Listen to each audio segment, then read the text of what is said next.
À retenir dans l'actualité sportive, un nul frustrant pour l'ES Taon, un peu de gymnastique à Vittel, un revers sur le fil pour le GVB et le 14e duathlon de Saint-Dié-des-Vosges. 19e journée de National 3 samedi au stade Armand-Léderlin pour l'ES Taon, avant-dernier, en quête d'une victoire depuis le 7 décembre dernier lors du derby, mais qui a dû se contenter du match nul face à Pontarlier, 4e. Pas grand-chose à reprocher aux Taonais qui devaient composer notamment sans leurs deux attaquants blessés et ont dominé les débats, mais auxquels il aura manqué de la justesse et un brin de réussite dans le geste final pour faire basculer la rencontre, à l'image ici d'Alexandre Leroy à l'heure de jeu. Les Vosgiens auront été peu inquiétés, les Franc-Comtois trouvant tout de même une fois la barre d'Antonin Parisot, ce dernier devant s'employer dans le temps additionnel pour préserver ce score de parité. 0-0 score final et un seul point pour l'ES Taon, toujours avant-dernier à 4 longueurs de la sortie de la zone rouge. Au vu de la prestation, je pense que voilà, c'est très frustrant. Et les 3 points auraient été franchement le bienvenu au vu de la situation. C'est sûr que défensivement, on a retrouvé une régularité, une certaine rigueur. Après voilà, maintenant c'est offensivement où il faut, je pense, élever un peu le curseur. Vous allez vous sauver ? Certains. Prochaine journée samedi à Strasbourg-Königshofen, antépénultième avec le même nombre de points. A noter également la défaite de l'US Raon l'étape 3-1 face au Besançon Football. Les Raonais restent derniers à 12 points du premier non relégable. En National 2, le SAS a fait match nul de partout à Furiani.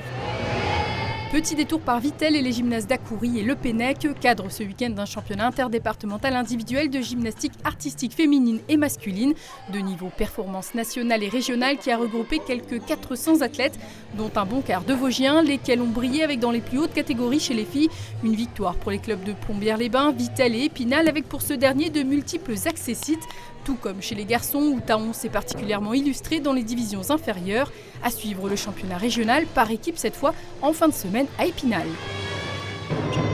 Ils se disputaient l'an passé le titre de champion de France d'élite. Golbet, Épinal en bleu et Avignon se sont livrés une rude bataille samedi soir au gymnase Viviani pour assurer leur avenir dans cette 3e division française. Les deux formations étant déjà condamnées à disputer les playdowns à l'aube de cette dernière journée de la phase régulière, dont le résultat sera conservé en poule de maintien. Privés d'un de leurs cadres, Marcelo Joliveau, touché à la cheville, les Spinaliens ont dû serrer les rangs et s'employer pour revenir 2 fois à égalité et s'offrir un tie-break dans lequel ils se procureront 3 balles de match en vain. Avignon concluant les débats 17-15, Épinal ne prenant qu'un point. Forcément, il y a beaucoup de frustration, surtout que c'est des points qu'on a l'occasion de conclure. Après, il faut aussi être bon joueur et dire qu'Avignon a sorti des grosses défenses sur lesquelles on ne s'y attendait pas sur la fin. Je suis très fier de l'équipe, on a montré un visage vraiment très combatif, surtout pour pallier à la blessure de Marcelo Joliveau qui ne nous a pas aidé cette semaine. On essaiera de se battre jusqu'au bout. Quoi qu'il arrive, on ne lâchera rien et on donnera tout pour réussir à se maintenir. Le GVB entamera les playdowns avec seulement 2 points sur 18 possibles contre 9 pour Avignon. Début de l'opération maintien dans 15 jours. A noter en élite féminine en revanche la victoire des Louves de Saint-Dié 3-1 à Sens pour la première journée des playoffs. Les Déodaciennes sont leaders avec 5 points d'avance.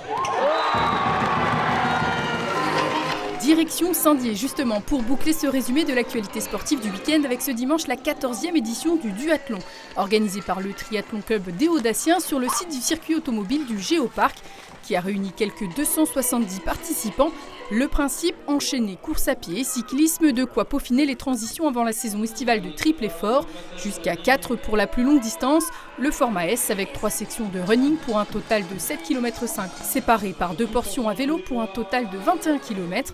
Un effort bouclé en 1 heure par le sociétaire de Val-de-Grès, Timothée Sol, déjà lauréat l'an passé, devant le Nancéen Thibaut Royer et le Messin Jules Bidot, dont la coéquipière Julie Ducarme a terminé première féminine, devant Romane Boyer du Raid Évasion Azimut et la Spinalienne Pauline Bussmann. Plus d'images et de résultats ce lundi soir dans votre émission Côté Sport avec l'ancien séiste médaillé olympique, adepte de course à pied Mathieu Péché, Antonin Parisot, gardien de but de l'ES Taon, sans oublier Francis Verdun de Vosges Matin, première diffusion à 19h.